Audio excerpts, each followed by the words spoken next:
नमस्कार। आज का प्रेरक प्रसंग है लोहे का तराजू।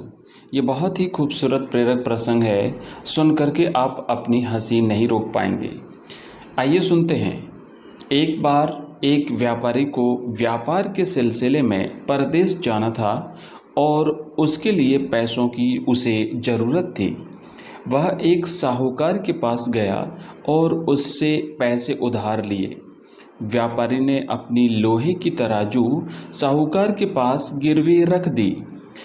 अपनी यात्रा से वापस आने के बाद व्यापारी साहूकार के घर गया, उससे उसके पैसे वापस दिए और अपनी लोहे की तराजू मांगी।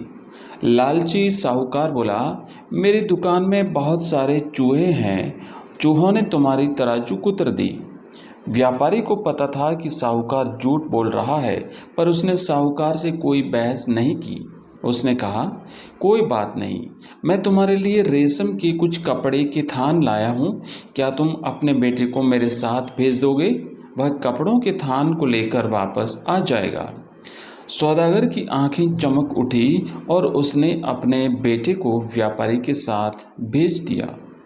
व्यापारी उस साहूकार के बेटे को एक गुफा में ले गया और बोला, मैंने अपना सारा सामान इस गुफा में रखा हुआ है, अंदर जाकर 2 थान निकाल लो। जैसे ही लड़का अंदर गया, व्यापारी ने गुफा का दरवाज़ा बंद कर दिया।